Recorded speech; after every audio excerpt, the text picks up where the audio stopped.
जगतपते गोपेश गोपिकाकान्त राधाकान्त नमस्तुते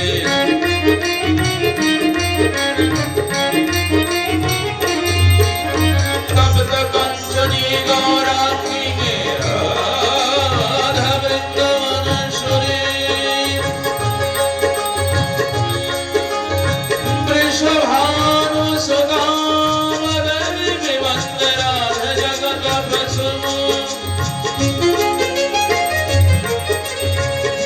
वृंदलयी तुलसी दिव्ययै प्रियै वगशवश्वजा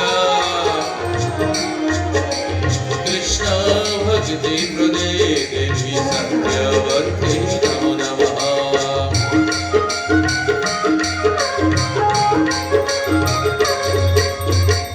यम प्रव्रजन्त मनोवेदमपितकृत्यं द्वैपायन विरह कातरयाजुभाव पुत्रेति तन्मया तया तरवभुनिरुस्तम सर्वभूतहृदय मणिमानसोऽस्मि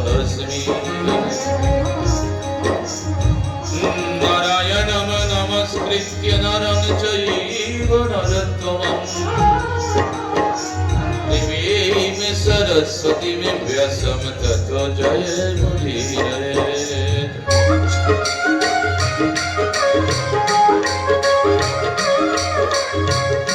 पंचतत्त्वात्मकं कृष्णं भक्तरूप सर्वगं भक्तवताराय भगनाख्यं नमामि भक्तशक्तिकं वञ्चकल्पतरुभ्यश्च कृपासिन्धुभ्यश्च पतितानां पावनेभ्यो वैष्णवेभ्यो नमो नमः वैष्णवेभ्यो नमो नमः वैष्णवेभ्यो नमो नमः।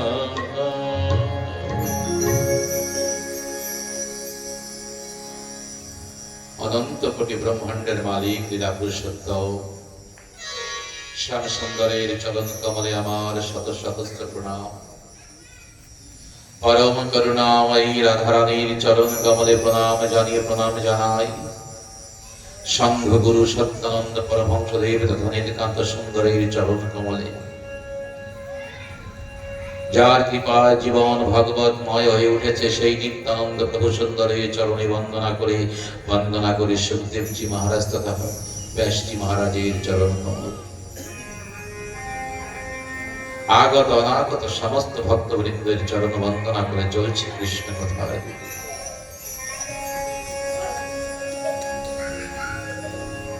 सच्चिदानंद रूपाय विश्वोत्पत्त्यादि हेतवे तापत्रय विनाशाय श्री कृष्णाय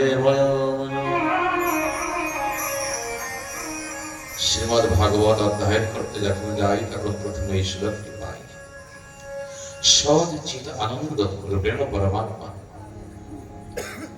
सर्वत्र वर्तते তিনি আনন্দ রূপেণ সত্য রূপেণ জ্ঞান রূপেণ सर्वत्र निवसयति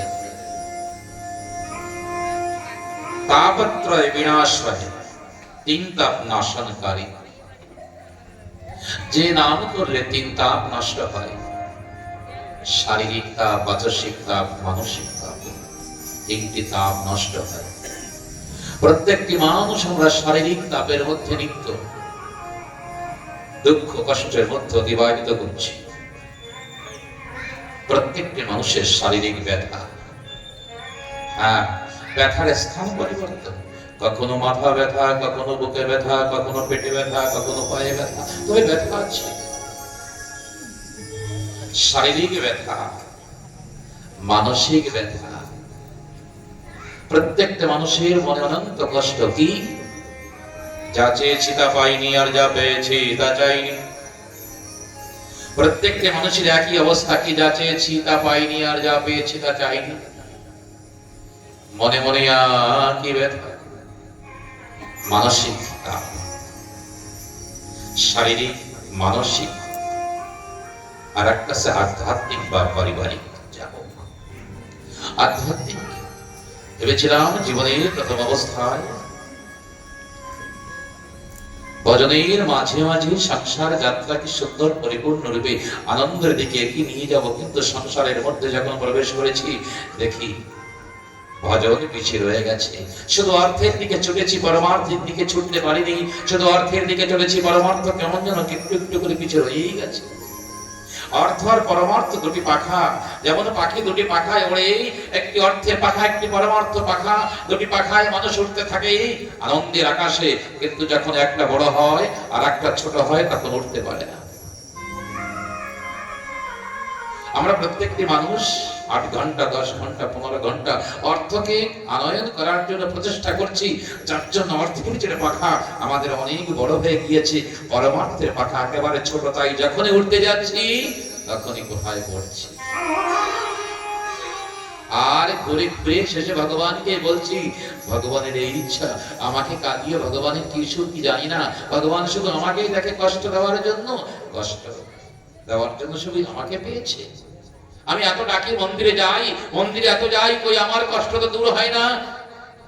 কিন্তু তা নয়, আমি তো মন্দিরে ভগবানকে দর্শন করতে যাই না, আমি তো নালিশ করতে যাই, তার কাছে কামনা করতে যাই, তার কাছে প্রার্থনা করতে যাই, তার কাছে চাইতে যাই আমাকে সমস্ত কিছু প্রদান করো।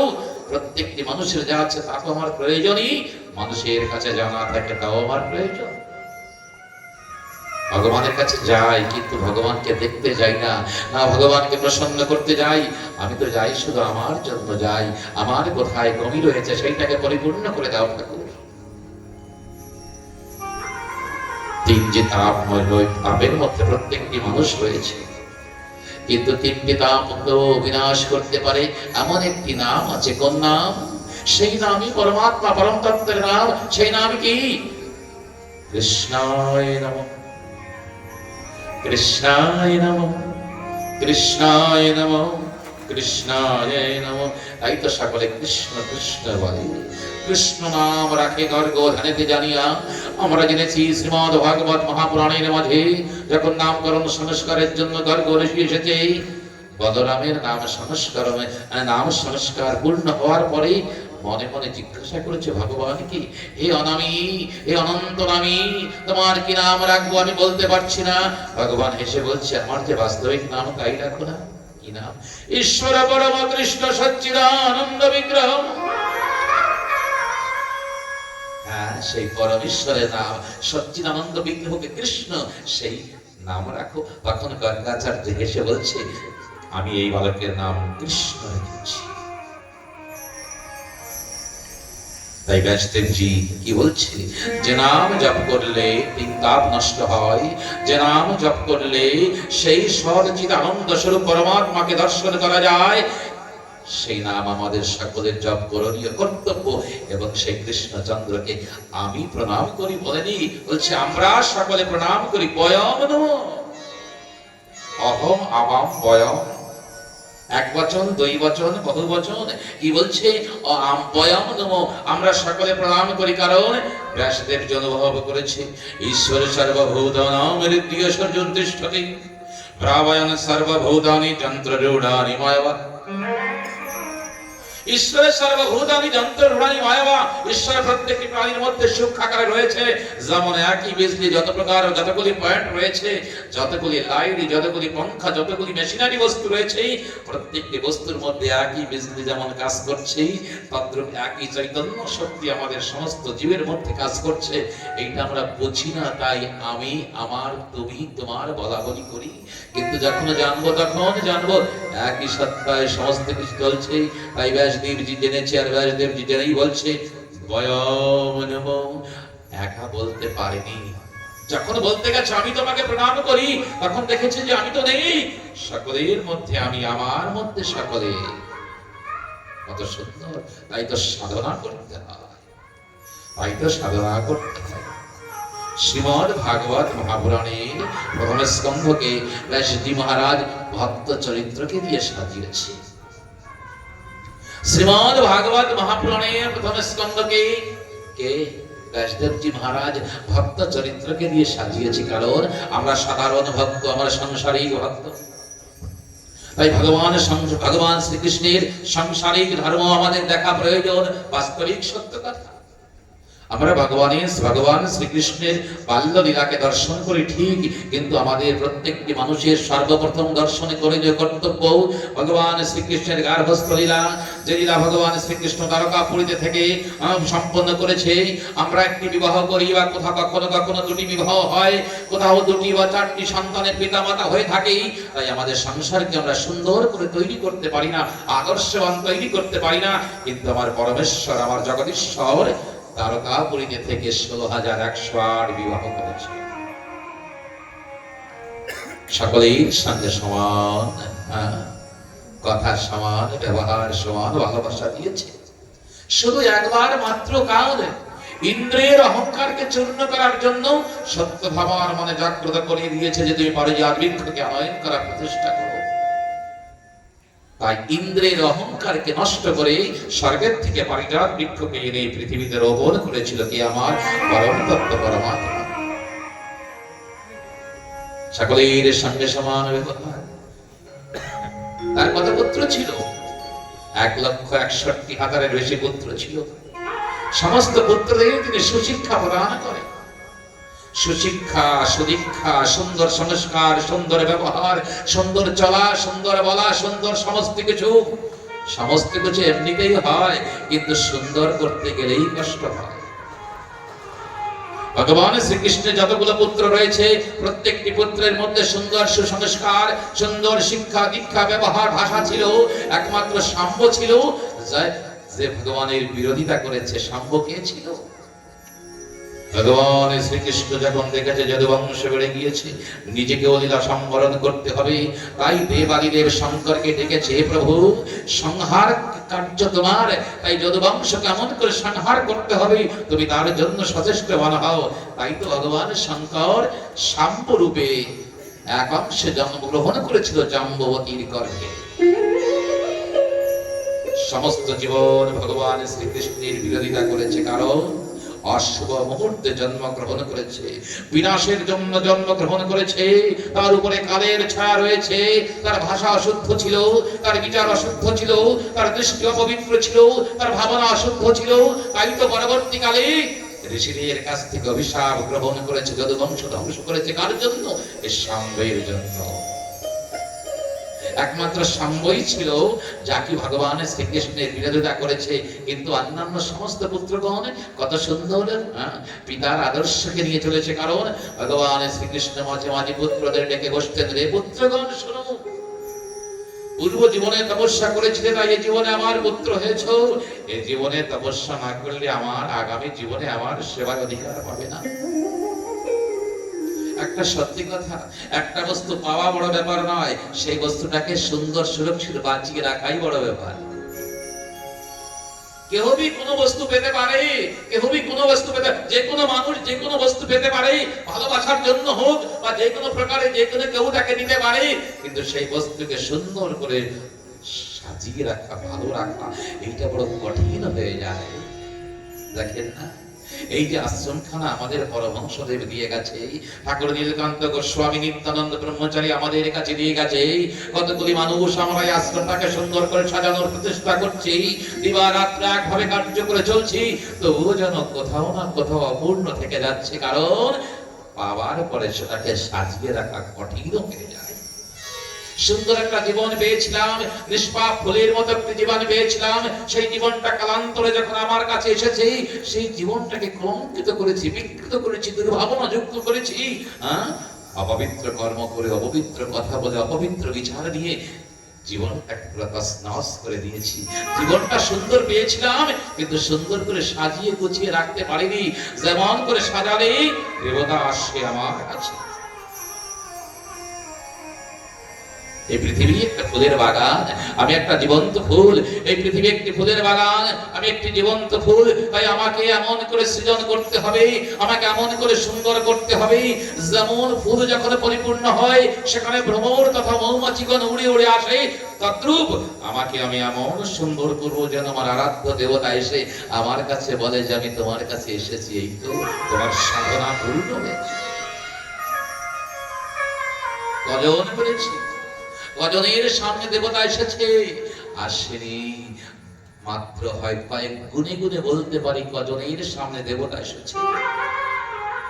যারা বিপত্তির মধ্যে সত্যকে হারায়নি, যারা বিপত্তির মধ্যে ধর্মকে হারায়নি, যারা বিপত্তির মাঝেও ভগবানকে ভালোবাসা ছাড়েনি, যারা বিপত্তির মাঝেও প্রতিফলে ফলে ভগবানকে অনুভব করেছে, যারা বিপত্তির মাঝেও সবসময় তার নাম আশ্রয় নিয়ে চলেছে, নামাশ্রয়,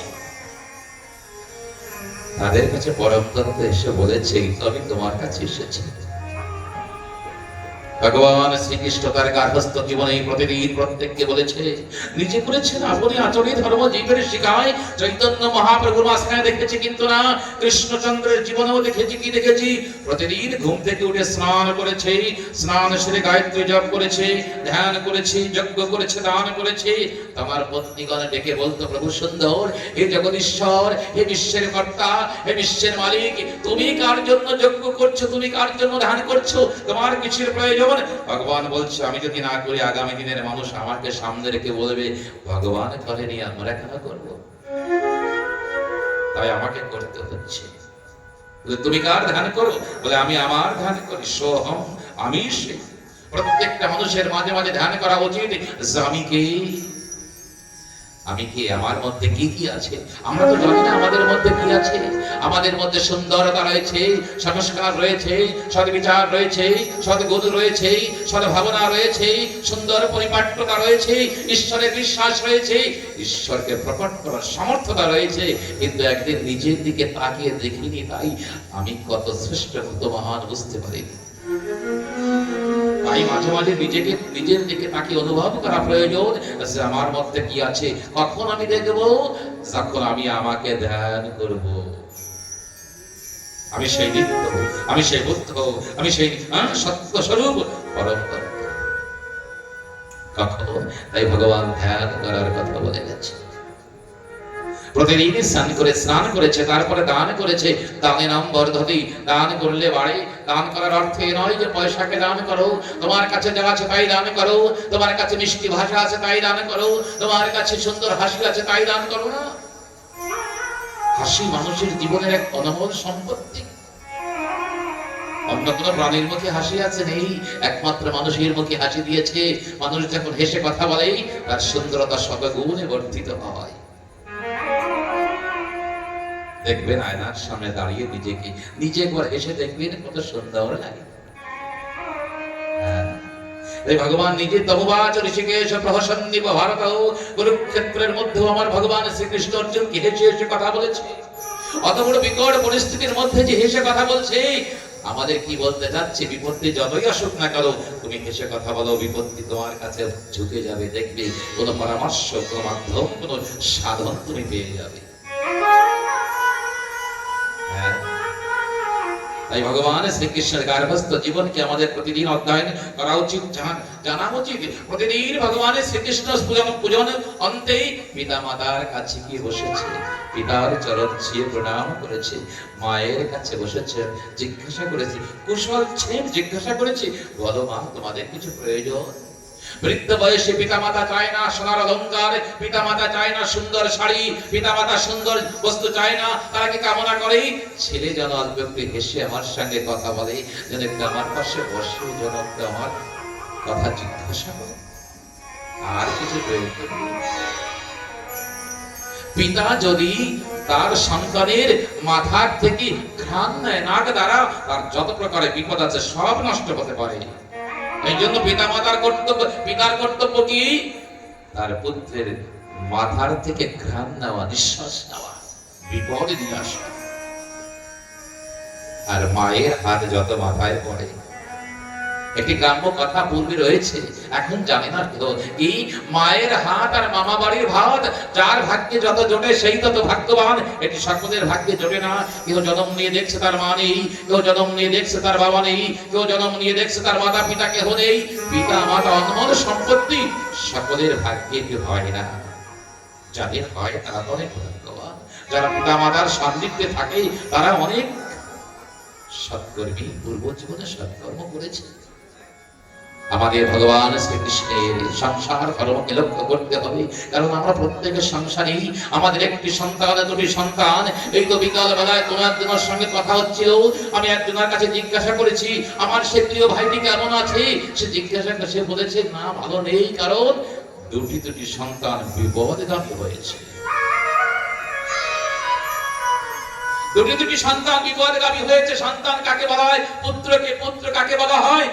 পতিত লোকস্য ত্রায়োদশা পুত্র। যে নিজের পূর্বজদের পতিত লোক থেকে উদ্ধার করে মুক্তি মার্গে নিয়ে যেতে পারে তাকে পুত্র বলা হয়, নচেত সন্তান বলা হয়, পুত্র বলা হয় না।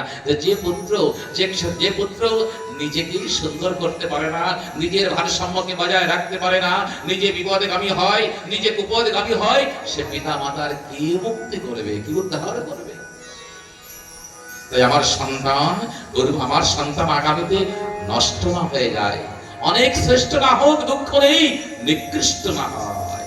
অনেক শ্রেষ্ঠ না হোক দুঃখ নেই, নিকৃষ্ট না হয়। কারণ সন্তান যদি চোখের সামনে বিপদগামী হয়, তার নামে যদি কটু কথা বলে, সে তো বোঝে না কষ্ট তো পিতা মাতা পায়। কত গোপনে কাঁদে, কত গোপনে কাঁদে, কত প্রার্থনা করে, কত কামনা করে, মন্দিরে মন্দিরে কি কামনা করে, হে ঈশ্বর যদি তুমি সত্য থেকে থাকো, আমার সন্তানকে মতিভ্রম যে যুক্ত হয়েছে তাকে বিপদগামী থেকে মুক্ত করিয়ে আনন্দের দিকে অগ্রগতি প্রেরণা করে দাও। এই ছোটকাল থেকে শিক্ষা দিতে হবে, তা না হলে হবে না। হ্যাঁ, রুদ্রপুরে গিয়েছিলাম দুপুর বেলাতে, একটা বাড়িতে গিয়েছিলাম। তো বাড়ি থেকে যখন বাইরে আসছি দেখি গ্রামে একটি তার বাড়িতে একটি মন্দির, সুন্দর মন্দির। আমি ভেবেছি যাই ঠাকুরকে একটু প্রণাম করে যাই। যখন মন্দিরে প্রণাম করতে গেছি দুপুর বেলা, তো একটু গরম পড়েছে, জ্যৈষ্ঠ মাস। মন্দিরের দরজা খোলা কিন্তু পর্দা দেওয়া। দেখি ছোট্ট একটা ছেলে, বড় জোর 3.5-4 বছর হবে, 3.5-4 বছরের একটি ছেলে ওই মন্দিরে ঢুকে মন্দিরের ওই বেদিতে যে গোপালজি রয়েছে সিংহাসনে, এক গ্লাস জল হাতে নিয়ে গোপালের মুখে দিয়ে বলছে, গোপালজি পিলো, गोपाल जी पी लो, बाहर तेज धूप है, गर्मी लग जाएगी, लू लग जाएगी, तुमको बहुत कष्ट होगा, जल पी लो। ওই ছোট্ট গোপালজির ওই ভাবনা দেখে আমি কোনো কথা বলিনি, মন্দিরে প্রণাম পর্যন্ত করিনি, ধীরে পদক্ষেপে মন্দিরের বাইরে চলে এসেছি। ওই যে ভালোবাসা, ওখানে আঘাত করা কর্তব্য আমার উচিত নয়, তাই ফিরে এসেছি।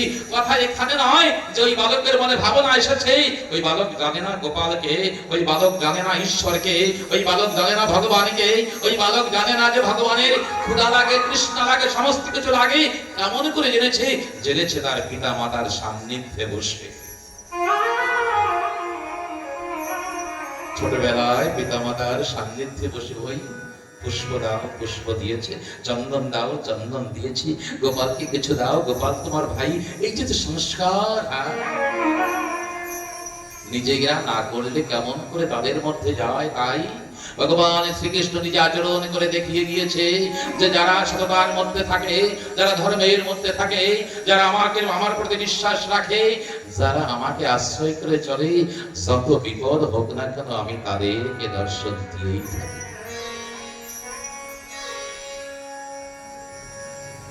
দিয়েই থাকি। তার প্রমাণ শ্রীমদ্ ভাগবত মহাপুরাণের প্রথম স্কন্ধে কুন্তী চরিত্রে দেখি। কুন্তী দেবী, যার জীবন চরিত্র কেমন, যার জীবন চরিত্র এক জায়গায় জন্ম হয়েছে, আর এক জায়গায় প্রতিপালন হয়েছে। এক পিলিয়া রোগীর সঙ্গে তার বিবাহ হয়েছে, বিবাহের কয়েকদিন পরে তার স্বামী মারা গিয়েছে। এ তো দুর্বাসা ঋষির কৃপায় দেবতাগণ তার পুত্র হয়ে তার কাছে রয়েছে। কুন্তী দেবী, তাকে প্রণাম করতে হয়, কারণ অমন মহিষী নারী পৃথিবীতে আর আসবে না। আমার মহিষী নারী পৃথিবীতে আর আসবে না, কারণ এই যে দেখুন, যখন ঠাকুর নীলকান্ত গোস্বামী সুখ ঠাকুরের আশ্রমে যায় গাইঘাটে, কথা প্রসঙ্গে ঠাকুর এখানে বসে বসে বলতেন যে সুখ ঠাকুর একটি কথা বলছে, আমি কাউকে ভয় পাই না, জমকেও ভয় পাই না, মৃত্যুকে ভয় পাই না, আমি শুধু ভয় পাই আমার কর্মফল। হ্যাঁ, কি বলছে? আমি শুধু ভয় পাই আমার কর্মফলকে। কর্ম যে যেমন করি না কেন ঘুরে আমার কাছে আসবে। কারো ফল কখনো কাউকে ছাড়েনি, কারো ফল কখনো কাউকে ছাড়েনি, ছাড়বেও না। তাই চলতে চলতে দেবতাগণের মাঝখান থেকে যারা দেবতা স্বর্গে রয়েছে তাদের ভুল হয়েছে, তাদের অভুল হয়েছে, তাদের অপরাধ হয়েছে, তারা অভিশাপ প্রাপ্ত হয়েছে যে পৃথিবীতে গিয়ে তোমাদের দুঃখ ভোগ করতে হবে। কে? তার মধ্যে সূর্যদেব, ইন্দ্র, পবনদেব, সাক্ষাৎ ধর্ম, অশ্বিনী কুমার গয়, এই ছয়জন যখন অভিশপ্ত হয়েছে যে পৃথিবীলোকে যেতে হবে, তখন দুর্বাসা ঋষিকে পাঠিয়েছে, যাও তো পৃথিবীতে দেখো এমন মহিষী নারী কে আছে যে আমাদেরকে ধারণ করতে পারে, আমাদের মা হতে পারে। দেবতার মা হওয়া অসাধারণ ব্যাপার, সাধারণ ব্যাপার না। আমাদের মা হতে পারে এমন গুণ সম্পন্ন, এমন পবিত্র যুক্ত ভাবনায় কে চলছে। তাই দুর্বাসা ঋষি 1 বছর খুলে খুলে কাকে পেয়েছে? কুন্তী দেবীকে পেয়েছে। তাই কুন্তী দেবীকে ডেকে বলেছে, তোমার জন্ম কিন্তু দেবতাদের কার্যের জন্য, মানুষের কার্যের জন্য তোমার জন্ম হয়নি। এই মন্ত্র তুমি গ্রহণ করো, নিজেকে পরম পবিত্র করো, নিজেকে শ্রেষ্ঠ করো। যখন শুভ অবসর আসবে, দেবতাগণ তোমার পুত্র হয়ে জন্মগ্রহণ করবে, তাদের জন্য জগতের কাজও হবে, তারা অভিশাপ মুক্ত হবে। তাই কুন্তী জানতো যে আমার জীবন দেবতাদের জন্য, মানুষের জন্য নয়। দেবকার্যে আমার জন্ম হয়েছে। যদিও দেবকার্যে জন্ম হয়ে যায়, দুঃখ কিন্তু তাকে ছাড়েনি। দুঃখ এক একজনের এক এক প্রকার। দুঃখ পৃথিবীতে যার জন্ম হয়েছে তার দুঃখ আছে, ভগবান জন্মগ্রহণ করেছে তার দুঃখ আছে। মানুষ তো সাধারণ ব্যাপার, এক একজনের এক এক প্রকার দুঃখ। মহারাষ্ট্রে আশ্রমে ঠাকুর নীলকান্ত গোস্বামী বসে আছে। 2 জন ভক্ত গিয়ে আমার কাছে গিয়ে যখন বসেছে, দেখে 2-4-5 মিনিট মৌন হয়ে বসে আছে। কে? ঠাকুর নীলকান্ত গোস্বামী। কোনো কথা বলছে না, মুখটা যেন উদাসীন। কিছুক্ষণ পরে 2 জন সাহস একত্র করে জিজ্ঞাসা করেছে, ঠাকুর আপনি আপনি উদাসীন কেন আজ? তখন বলছে, জানো চণ্ডীবাবু, সমস্ত জীবনটা মানুষের জন্য দিয়ে গেলাম, সমস্ত জীবনের এক একটা পল মানুষকে দিয়ে গেছি। কেউ এসে জিজ্ঞাসা করলো না যে ঠাকুর বা বাবা কেমন করে চললে আমি দেবতা হতে পারি, আমার পত্নী দেবী হতে পারে, আমার সংসার স্বর্গ হতে পারে। এমন কথা একটা মানুষ জিজ্ঞাসা করলো না। এই দুঃখ নিত্য আমাকে কষ্ট দেয়। কেউ এসে জীবনে দুঃখে একবার জিজ্ঞাসা করলো না যে ঠাকুর কেমন করে চললে মানুষ দেবতা হতে পারে, আমি দেবতা হতে পারি, আমার পত্নী দেবী হতে পারে, দেবকন্যা দেবপুত্রের আগমন ঘটতে পারে, এমন কোন সাধনা বা বিধান আছে কি এই সংসারের মাঝে? একজন জিজ্ঞাসা করলো না। এই দুঃখ আমার জীবনের সব থেকে বড় দুঃখ। সত্যই তাই, কেউ জিজ্ঞাসা করেনি। বলে জানেন, যখন অকাণ্ড একটা ঘটে, যখন বিপত্তির মধ্যে পড়ে, তখন সামনে দৌড়িয়ে আসে, ঠাকুর বাঁচান বাঁচান। তখন আশীর্বাদ হাত দিয়ে করবো না পা দিয়ে করবো, তাই হবে। বলতে বলতে তার চেহারা গম্ভীর হয়ে গেছে। সকলেরই দুঃখ, এই পৃথিবীর দুঃখের আঘাত। যে এসেছে সেই কেঁদেছে, যে এসেছে সেই দুঃখী হয়েছে।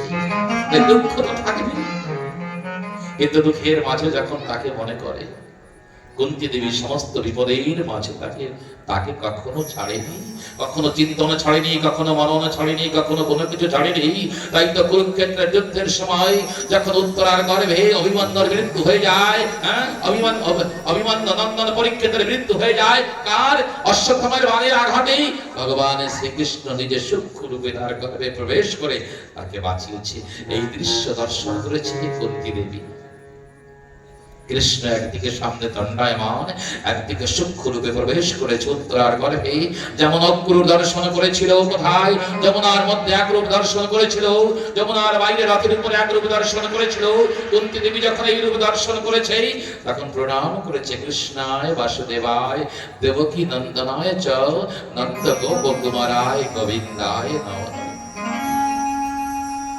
এই প্রথমবার বলেছে কৃষ্ণকে নন্দ গোপ কুমারায় গোবিন্দায় নমো নমঃ। এই মন্ত্রটি কার?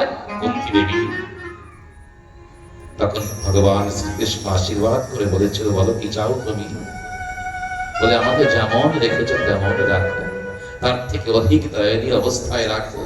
ভগবান বলেছে আমি কারণ্য ঘন বিগ্রহ, আমি কৃপা করতে পারি, আমি আনন্দ প্রদান করতে পারি, দুঃখ আমার কাছে নেই। তুমি জানো যে আমার নাম করলে দুঃখ নষ্ট হয়, আমি দুঃখ দিতে পারি না।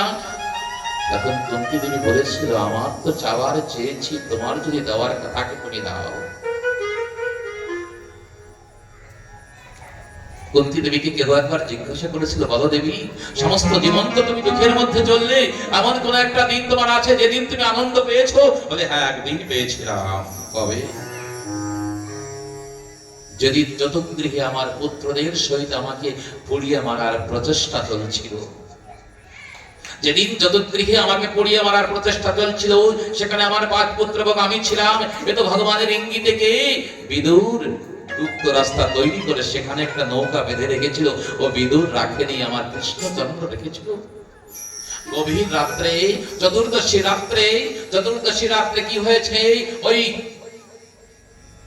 যতগৃহে একদিকে আগুন দাউ দাউ করে জ্বলছে, অন্যদিকে ঘন অরণ্য, আর তারপরে কি ওই গঙ্গার বিশাল ধারার মধ্যে ধীরে ধীরে আমার নৌকা চলছে। একদিকে ভ্রমর রয়েছে, কি ওই জল কল্লোল চলছে।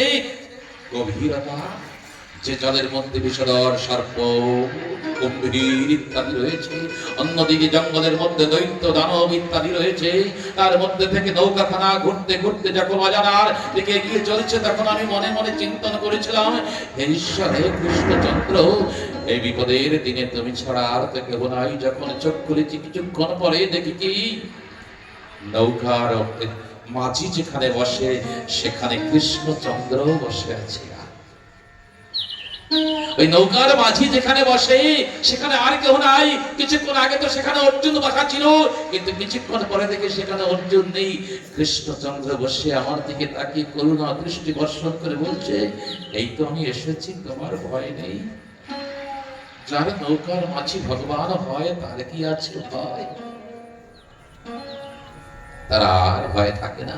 ওই দিন আমার জীবনের শ্রেষ্ঠ দিন।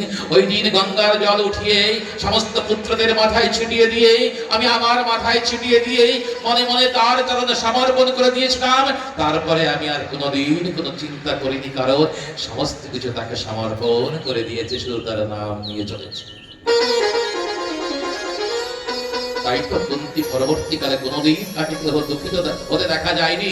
যেদিন দ্রৌপদীর বস্ত্রহরণ অপমান হয়, সেদিন পঞ্চপাণ্ডবদের এতটুকু কথা বলেছিল, শত্রুকে বিনাশ করেই ফিরবে। আর কুন্তী কোনোদিন কোনো সৎ উপদেশ দেয়নি, কারণ সে জানে একবার যখন সমর্পণ হয়ে গেছে, প্রসাদী হয়ে গেছে। প্রসাদ কাকে বলে? যা খেলে কাটে জীবনের অবসাদ, শাস্ত্রে তাহাকে বলেছে প্রসাদ। প্রসাদ কাকে দেখবেন? ওই দোকানের বাতাসা বা দোকানের ফল যখন পূজারীর কাছে যায়, ভোগ হয়ে যায়, যখন মন্দির থেকে নিবেদিত হয়ে বাইরে আসে, তখন প্রসাদ হয়। যে মানুষ কখনো মিষ্টি খায় না, যে দোকানদার মিষ্টি তৈরি করে মিষ্টি খায় না, সেও লাইনে দাঁড়িয়ে এক টুকরো বাতাসা নিয়ে দাঁড়িয়ে আগে মাথায় লাগায়, তারপরে কি কাপড়ে বেঁধে নিয়ে যায়। তোকে বাড়িতে গিয়ে কখনো বলে না যে বাতাসা নিয়ে আসছে, বলে না কি এনেছি? প্রসাদ এনেছি। না, প্রসাদ যখন সমর্পণ হয় তখন প্রসাদ হয়। বস্তু যদি প্রসাদ হতে পারে, আমি যদি আমাকে সমর্পণ করি, আমি প্রসাদী হতে পারি না। ওই দিন কুন্তী মনে মনে সমর্পণ করে দিয়েছে। ভগবান শ্রীকৃষ্ণ যখন জিজ্ঞাসা করেছিল তুমি কি চাও, বলেছিল প্রভু আমি তো যা চেয়েছি তুমি তো বলছি দিতে পারো না, তোমার যদি কিছু ইচ্ছা থাকে তুমি দাও। ওই দিন বলেছিল যে আমি কথা দিচ্ছি অন্তিম সময় তুমি আমার দেখা পাবে। ভগবান যদি কথা দেয় অন্তিম সময়ে তুমি আমার দেখা পাবে। হ্যাঁ, ঠাকুর নীলকান্ত গোস্বামীকেও তো জিজ্ঞাসা করেছিল যে ঠাকুর মানুষের জীবনের উদ্দেশ্য কি? বলে মানুষের জীবনের উদ্দেশ্য সুন্দর মৃত্যু। মানুষ মরণের জন্য বেঁচে থাকে, তবে সে মরণ যেন সুন্দর হয়। আমাদের মরণ হয় কখনো আমরা নিজেরাও জানি না, আমাদের কখনো মরণ হয়ে যায়, কিন্তু মহাপুরুষ বা ভক্তের যখন মরণ হয় তখন তারা জানতে পারে যে আমাদের মৃত্যু হচ্ছে। যেমন একটা ঘর রেখে নতুন ঘর তৈরি করে সেখানে আনন্দ উৎসব করে শুভযোগে যাত্রা করি। হ্যাঁ, শুভযোগে যাত্রা করি। আমি একজনকে দেখেছি, দুইজনকে দেখেছি, তার মধ্যে একজন কেশবানন্দ ব্রহ্মচারী। তখন পাঠানজোড় আশ্রমে গিয়েছি 3-4 বছর আগে। না 3-4 বছর, কয়েক বছর আগে হবে। দেখি মৃত্যুর পূর্ব অবস্থায় দৈব যখন চোখ দুটি অন্ধ হয়ে যায়। আমি যখন কাছে গিয়ে বসেছি তখন বলছে, দাদু রে একটু কাছে কাছে থাকিস। আমি বলছি, কেন দাদু, কি হয়েছে? বলে, সময় বেশি নাই, আমি শুধু উত্তরায়ণের অপেক্ষায় আছি, উত্তরায়ণের অপেক্ষায় আছি। আর উত্তরায়ণ 2 দিন পরে আসবে। ঠিক তাই, 2 দিন পরে যখন উত্তরায়ণ এসেছে, তখন উত্তরায়ণ শুরু হয়েছে, তার আধা ঘন্টা 1 ঘন্টা পরে শুনি কেশবানন্দজি নিত্য লীলায় প্রবেশ করে গেছে। যেমন এক গৃহ থেকে আর এক গৃহে আমরা যাই, সুন্দর অনুষ্ঠান করি, তদ্রূপ মহাপুরুষগণ এক রাজ্য থেকে আর এক রাজ্যে প্রবেশ করে। তাই সেই কথা যে মৃত্যুর জন্য বেঁচে আছে, কিন্তু সে মৃত্যু যেন সুন্দর হয়, যেমন কুন্তী দেবীর হয়েছিল। যখন ধর্মরাজ যুধিষ্ঠির সিংহাসনে বসে, যখন ধর্মরাজ যুধিষ্ঠির সিংহাসনে বসে, তখন বিদুর সকলকে নিয়ে যায় বনের মধ্যে। বিদুর সকলকে যখন বনের মধ্যে নিয়ে যায়, তপস্যা করতে থাকে। বিদুর সকলকে ডেকে বলেছিল, এখানে নূতন এসেছে, পুরাতনকে বিদায় দিতে হয়। নূতন আর পুরাতন এক জায়গায় থাকতে পারে না, তাই নূতন যেখানে আসে সেখানে পুরাতনকে বিদায় দিতে হয়, পরম প্রিয়জনের জন্য বিদায় নিতে হয়। তাই বনের মধ্যে চলো। বনের মধ্যে গিয়ে যখন তারা প্রার্থনা ভজন করতে শুরু করেছে, তখন গান্ধারীর চোখে আর পট্টি ছিল না। তখন তারা জপ করেছে, তপ করেছে। কিছুদিন চলার পরে জানেন, ওই জঙ্গলে দাবানল লাগে না, দেখেন না, পাহাড়ে পাহাড়ে লাগে।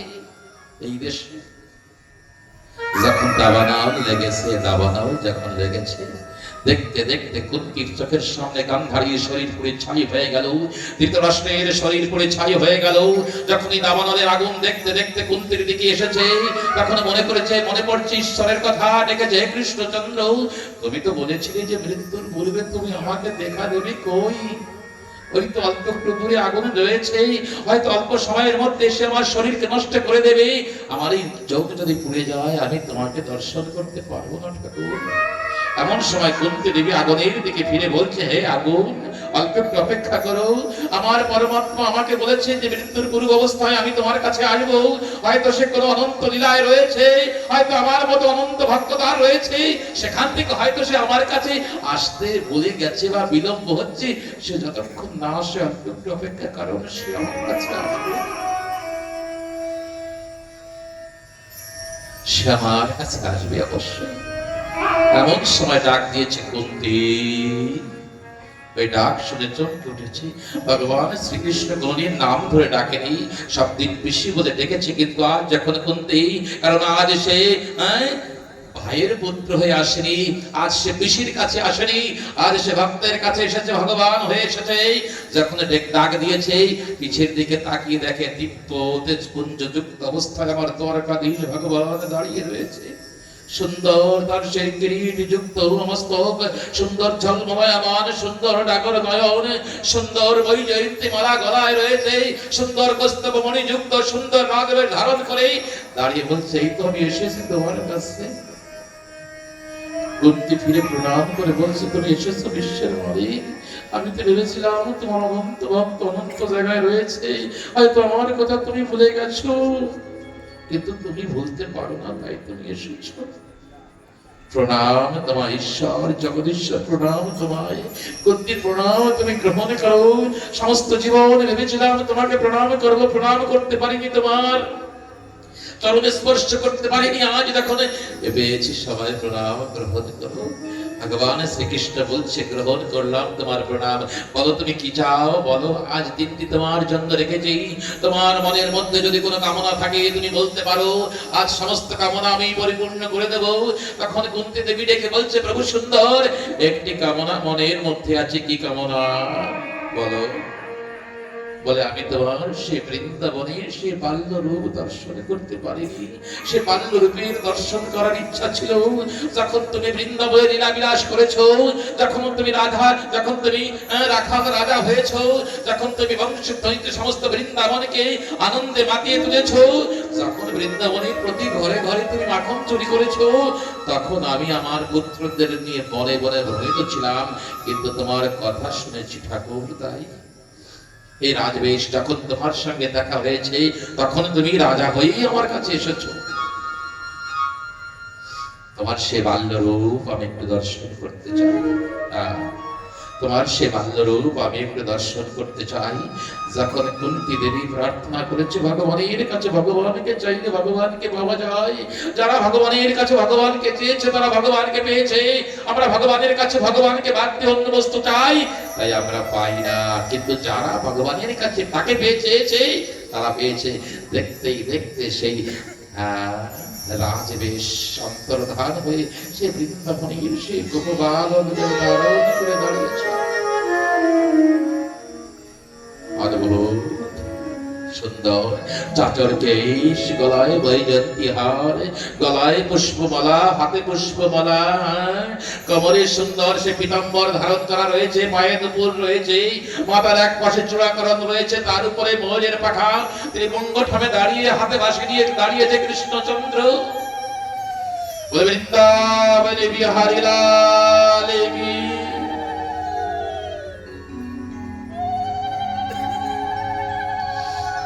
পাশে যখন দাঁড়িয়েছে এমন সময় তার হাতে যখন বাঁশির দিকে যখন দৃষ্টি গিয়েছে, কুন্তী দেবী বলেছে, প্রভু তোমাকে দর্শন করার পরে আরেকটি ইচ্ছা জাগ্রত হয়েছে মনে। বলে বলো সেটি কি? বলে বাঁশি যখন বাজিয়ে তুমি বৃন্দাবনকে আনন্দ দিয়েছো, কেন মৃত্যুর পরিবার বংশধ্বনি আমি শ্রবণ করতে পারবো না? দেখতে দেখতে সেই আনন্দের বাসী সমস্ত পাপ নাশনকারী, সমস্ত পাপ নাশনকারী, সমস্ত প্রেম প্রদানকারী, আনন্দ বর্ধনকারী, সমর্পণকারী, যে বংশধ্বনি শ্রবণ করে সম্পূর্ণ বৃন্দাবনের মানুষ কৃষ্ণচন্দ্রকে দর্শন করার জন্য ব্যাকুল হয়ে ছুটে আসতো, সে আনন্দ লহরী আজ কুন্তী দেবীর কর্ণ করে প্রবেশ করে তার সম্পূর্ণ শরীরে এক আনন্দের আলোড়ন সৃষ্টি করেছে, আনন্দের সৃষ্টি করেছি। আর এই আনন্দ যখন পরিপূর্ণতায় পৌঁছায়, পরম তত্ত্বকে দর্শন করার পরে যখন আনন্দ পরিপূর্ণতায় পৌঁছায়, তখন এই পঞ্চভৌতিক শরীর আর টিকতে পারে না। সেই পরম তত্ত্বকে ধারণ করার মতো ক্ষমতা, সেই পরম আনন্দকে ধারণ করার ক্ষমতা এই শরীর থাকে না। তখন এই শরীর ধীরে ধীরে লুপ্ত, অর্থাৎ এই শরীর বিনাশের দিকে এগিয়ে চলেছে। আর কুন্তী দেবী নিজের প্রাণকে পরমাত্মার চরণে সমর্পণ করে নিজের জীবনকে সার্থক করেছে। বলে বৃন্দাবনে বিহারী লাল। আমাদের জীবনে সে অবসর কবে আসবে? আমরাও তো কুন্তী দেবীর মতোই পৃথিবীতে ঘুরে চলছি, শত দুঃখের মাঝে চলছি, শত বিপত্তির মাঝে চলছি, শুধু আমরা তাকে ভুলে যাই। কিন্তু মাঝে মাঝে যখন বিপদ হয় তখন তার কাছে ছুটে আসি, তাকে ভালোবাসি, তাই তো তার কাছে আসি। যখন সমস্ত দরজা বন্ধ হয়ে যায় তখন তার কাছে আসি। আমাদেরও সেই কথা কবে আসবে তুমি প্রভু?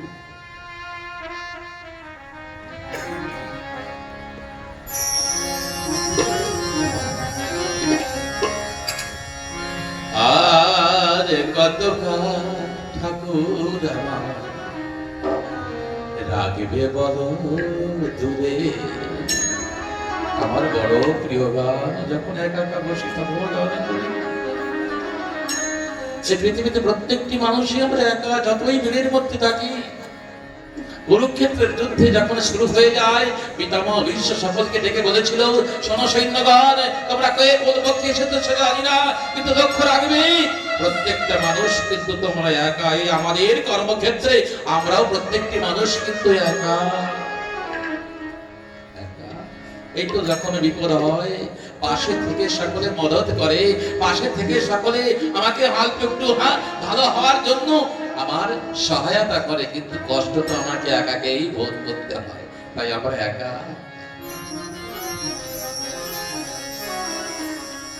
আর কতকাল ঠাকুর আমার রাগবে বড় দূরে। আর কতকাল ঠাকুর আমার রাগবে দূরে।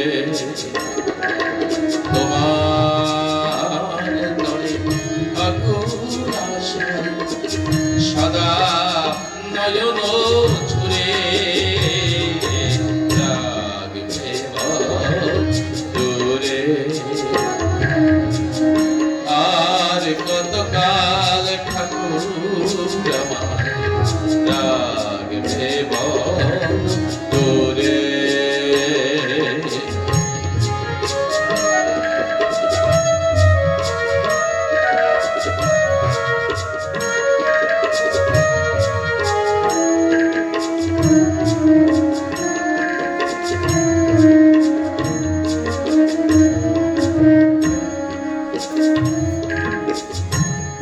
সফল হবে জনম আমার পেলে চরণ পরশ তোমার। সফল হবে জনম আমার পেলে চরণ পরশ তোমার। যদি না পাই নামে আধার, যদি না পাই নামে আধার, আমার হৃদয়ে জুড়ে রাখবে দূরে। আর কতকাল ঠাকুর আমার রাখবে দূরে।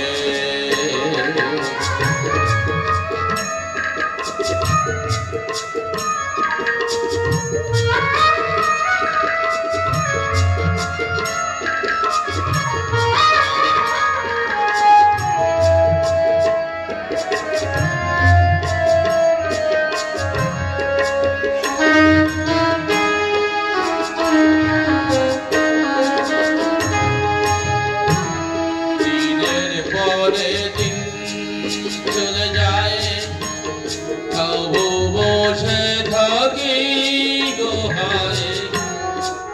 দিনের পরে দিন চলে যায় দূর থেকে, তবু বসে থাকি গোহায়। বাজবে কবি হৃদয়ে বীণা, বাজবে কবি হৃদয়ে বীণা। তোমার সুরে সুরে রাগবে দূরে। আর কতকাল ঠাকুর আমার রাগবে দূরে। তোমার তলে আকাশটায় সদা নয়ন ঝুরে রাগবে দূরে। আর কতকাল ঠাকুর আমার রাগবে দূরে, রাগবে দূরে।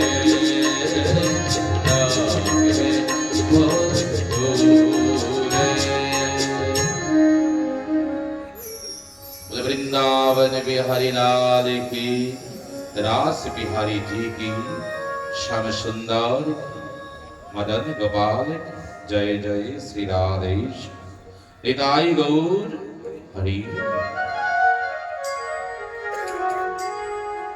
আমাদের প্রত্যেকটি মানুষকে শ্রীমদ্ ভাগবত মহাপুরাণের প্রথম স্কন্ধে এই জন্য শ্রবণ করতে হয় যে তারা বিপদের মাঝেও ভগবানকে ছাড়েনি। আমরা কেন অল্প একটু বিপদ আসলে ছেড়ে দেই, আমরা কেন অল্প একটু সমস্যা আসলে তাকে ছেড়ে দেই? আমরা ছাড়বো না। আর এই সমস্যা আমাদের জীবনে কেন আসে? প্রারব্ধ, প্রারব্ধ, প্রারব্ধ এবং কর্মফল কখনো কাউকে ছাড়ে না। প্রারব্ধ এবং কর্মফল কাউকে ছাড়ে না।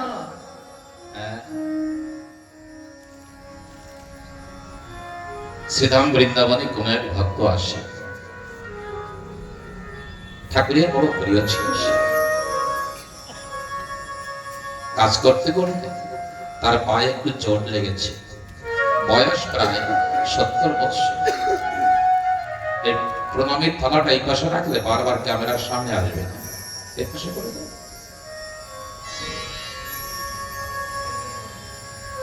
বয়স 70 প্রায় হবে।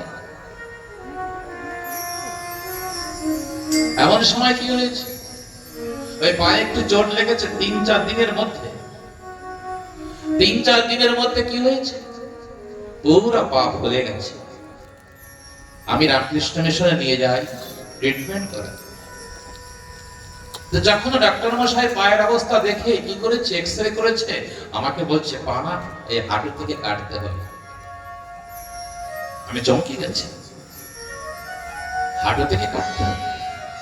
বলছি এতেও ভালো হবে কিনা জানি না, যদি হাঁটু থেকে কাটলে ভালো না হয় কোমর থেকে কাটতে হবে। হসপিটাল থেকে বাইরে চলে এসেছি, কারণ অপারেশন করতে গেলে তো অনেক টাকার প্রয়োজন। এখন সে ভদ্রলোক চুপচাপ বসে আছে। আমি বলছি আপনি কষ্ট পাবেন না, আমি আপনাকে নিয়ে দিল্লিতে যাব। হয়তো এই ডাক্তার ভুল সিদ্ধান্ত দিয়েছে, তাই আমি ডাক্তারের কাছে নিয়ে যাবো দিল্লিতে। আমাকে তখন ডেকে বলে, বাবা আমাকে দিল্লি নিয়ে যাস না, এই পাও না ভালো হবে না, এ পা ভালো হবে না। কেন ভালো হবে না? এগুলো কথা, কত বড় বড় ব্যাধি, এটা 3-4 দিনের মধ্যে আপনার পা এমন হয়েছে। আমি বলছি ভালো হবে না। এই দেখো আমাকে বলছে, বাবা ভালো হবে না, জানিস কেন? ছোটবেলায় আমার কাকা আমাকে খুব ভালোবাসতো, আমার পায়ে ধুলো না লাগে, ব্যথা না লাগে, তার জন্য 10-11 বছর পর্যন্ত আমাকে কাঁধে নিয়ে চলেছে। আমাকে কাঁধে বইতে বইতে সে একটু বাঁকা হয়ে গিয়েছিল, ঝুঁকে গিয়েছিল। কিন্তু যখন দৈব চক্রে বড় হয়েছি, যখন যুবক হয়েছি, যখন সমস্ত কিছু বুঝতে শিখেছি, দৈব চক্রে একদিন কথা কাটাকাটি করতে করতে, মানে যাকে ঝগড়া বলি, ঝগড়া করতে করতে আমার পা তার গায়ে লেগে গেছে। যখন আমার পা তার গায়ে লেগে গেছে, তখন বলেছে, বাবা রে তোর ওই পায়ে ব্যথা না লাগে তার জন্য আমি এমন 10টা বছর এমন করলাম, তোর পায়ে ধুলো না লাগে তার জন্য আমি বাঁকা হয়ে গিয়েছি তোকে বইতে বইতে, যে পায়ে ব্যথা বা ধুলো না লাগুক তার জন্য আমি এমন করেছি। সেই পাও দিয়ে তুই আমাকে লাথি মারলি, দেখবি ওই পা তোর মরার আগে পচে যাবে, দেখবি। জানিস বাবা, এই পা অভিশাপের পায়ে ভালো হবে না। ও তোমাকে বলেছিল, তাই জানলাম, না বলে কি জানতে পারতাম? তত্র বলে অসংখ্য কর্ম আমাদের মনের মধ্যে রয়েছে, শুধু আমরা জানি, কাউকে বলা যায় না সে কথা। সমস্ত কিছু জীবনের অন্তিম সময় একটু একটু করে কাছে আসে, আমার মনকে ব্যাকুল করে দেয়, আমার মনকে বুঝিয়ে দেয়, আমার মনকে সেখানে নিয়ে যায়। তোমার যখন সামর্থ্যতা ছিল, তোমার যখন শক্তি ছিল, তোমার যখন উৎসাহ ছিল, তখন তুমি তোমার মনের ইচ্ছা মতো শুধু অধর্ম অকর্ম করেছো। এখন তোমার সাথে সবাই ছিল, এখন কেউ নেই, এখন শুধু একা একা ভোগ। কর্মফল কাউকে ছাড়ে না রে বাবা, কাউকে ছাড়ে না। দেখেন না সবাই চলছে, তবে হ্যাঁ সে যদি সাথে থাকে, তবে হ্যাঁ তার নাম যদি মনে থাকে, তবে কর্মফল তো হতে থাকে। কিন্তু কর্মফলের সাথে সাথেই আমার কাছে সাথী হয়ে কেহ না কেহ দাঁড়ায়, হ্যাঁ দাঁড়ায় সাথী। বৃন্দাবনে সনাতন গোস্বামী, বৃন্দাবনে সনাতন গোস্বামী প্রতিদিন গোবর্ধন পরিক্রমা করে। প্রতিদিন জীবনের প্রথম অবস্থায় সনাতন গোস্বামী কি বাংলার প্রধানমন্ত্রী ছিল, প্রতিদিন পরিক্রমা করে গোবর্ধন 21 কিলোমিটার। প্রথমে 3 ঘন্টায়, তারপরে 4 ঘন্টা, তারপরে 5 ঘন্টা, এখন 12 ঘন্টাও পরিপূর্ণ হয় না। এখন 14 ঘন্টা লেগে যায়। ওই ভোর 3টের সময় পরিক্রমা শুরু করে, কখনো কখনো সন্ধ্যা হয়ে যায়, চলতে পারে না। এখন বয়স প্রায় 80 বছর হয়ে গিয়েছে, হাতে ছোট্ট একটা লাঠি আর ডান হাতে জপের মালা, চলতে থাকে চলতে থাকে। এমন সময় সন্ধ্যার সময় এক বালক দেখে বলছি, ও বাবা তুমি রোজ কাহা যাতে হো? রোজ কোথায় যাও তুমি? বলছে আমি গোবর্ধন পরিক্রমা করি। বলে গোবর্ধন পরিক্রমা করে লাভ কি? বলে গোবর্ধন ভগবানের সমান হয়, বা গোবর্ধন ভগবান, তাই তাকে পরিক্রমা করি। বলে কত বছর পরিক্রমা করতেছো? বলে প্রায় 40, 45 বা 50 বছর করছি। বলে দেখা দিয়েছো? বলে না। বলে হ্যাঁ নেই তো কারি খেলা নেই তো কি দেখবে, খালি খালি কষ্ট করো না। একদিন, 2 দিন, 3 দিন ওই বালকটা এসে ওখানে খিলখিল করে হেসে বলে, পাগল बाबा कहीं के मना कर तो फिर भी सुनता नहीं। अरे भगवान है ही नहीं तो कहां काहे ढूंढ रहे हो? अगर होते तो दर्शन मिल जाता। কিন্তু সনাতন গোস্বামী প্রধানমন্ত্রী ছিল তো, তার বুদ্ধি আমাদের মতো তো না। তখন সে মনে মনে ভেবেছে, আমি যখন ধ্যানে কৃষ্ণচন্দ্রকে দর্শন করি, আমি যখন ভাবনার মাঝে পরম তত্ত্বকে দর্শন করি, তখন আমার যে মনে আনন্দ হয়, এই বালক আমার কাছে যখন আসে তখন আমার মনে সে আনন্দ কেন হয়? নিশ্চয়ই সে তো না ভাবতে ভাবতে মনে করেছে, হ্যাঁ সেই হবে। এমন সুন্দর চেহারা তো কোনো মানুষের হতে পারে না।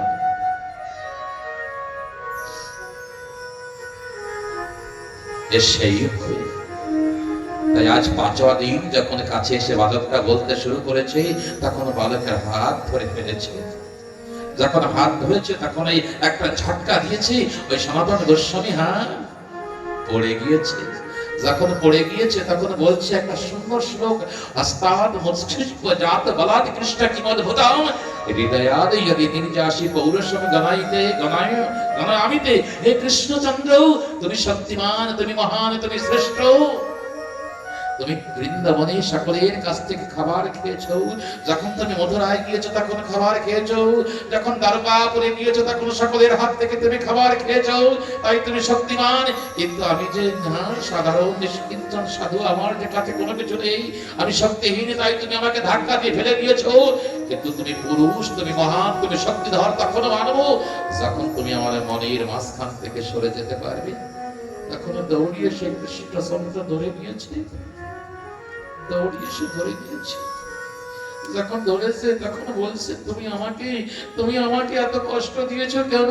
কেন কষ্ট দিয়েছো? প্রতিদিন প্রতি পদে পদে তোমাকে দর্শন করার জন্য আমার এই দুই নয়নে ব্যাকুল হয়ে থাকতো, কেন তুমি আজ এমন করে এসেছো? তখন সনাতন গোস্বামীকে ডেকে বলে, তুমি একদিন পিছের দিকে ফিরে দেখো নাই না? একদিন যদি তুমি পিছের দিকে ফিরে দেখতে দেখতে আমি তোমার সাথে পিছিয়ে পিছিয়ে চলছি, আমি সত্যি সঞ্চালন করেছি, তাই তো তুমি আগে আগে চলেছো। একদিন তুমি পিছের দিকে কেন তাকাওনি? তখন সনাতন গোস্বামী বলছে, বলো কৃষ্ণচন্দ্র, আমি শুধু আগের দিকে তাকিয়েছি, তুমি প্রতিদিন আমার পিছে রয়েছো, একদিন আমি তোমার দিকে তাকাইনি কেন? তখন বলছে, তোমার প্রারব্ধ আমার দিকে তাকাতে দেয় না, তোমার পূর্ব প্রারব্ধ আমার দিকে তাকাতে দেয় নাই, তাই আজ তোমার প্রারব্ধ খণ্ডন হয়েছে, তুমি আমার দিকে তাকিয়েছো। প্রারব্ধ খণ্ডাইতে নারে দেবের শপথে ঠিক, কিন্তু ভজন করলে প্রারব্ধ খণ্ডনের সাথে সাথে আমরা ভগবানের সাথে পেতে পারি। তাই বেশি থেকে বেশি আমাদের নাম জপ করতে হয়, ভজন করতে হয়। গুরুদেবের কাছ থেকে যে মন্ত্র পেয়েছি নিত্য নৈমিত্তিক ভাবে সেই মন্ত্র জপ করতে হয়। আসুন, আমরা আগলা পথ কেমন হবে তা তো জানি না, আগামী জীবন কেমন হবে জানি না। আগামী জীবন মানে মরার পরের জীবন নয়, আমার যে আগামী জীবন বেঁচে আছে, মরে স্বর্গ পাওয়ার মধ্যে আমি নেই। যা পেতে হবে জীবনে পেতে হবে। গত জীবনের কোনো কথা আমার জীবনে মনে নেই, জীবনের কোনো কথা আমার আগামী জীবনে মনে থাকবে না, তাই যা পেতে হবে আমাকে জীবনেই পেতে হবে। যখন তাকে পাবো, যখন তাকে লাখো মানুষে পেয়েছে, হাজার মানুষে পেয়েছে, আমি কেন পাবো না? আমি কেন পাবো না? আমি কেন পাবো না? আমি তো তার গুণগান করতে পারি, আমি আনন্দে তো হাসতে পারি, তাই না? আমি পারি ঘরের কাজের মাঝে গুনগুন করে আমি তার গুণগান গাইতে পারি, আমি তার গুণগান গাইতে পারি, আমি তার রূপের চিন্তন করতে পারি পারি পারি। বৃন্দাবন বিহারী লাল কি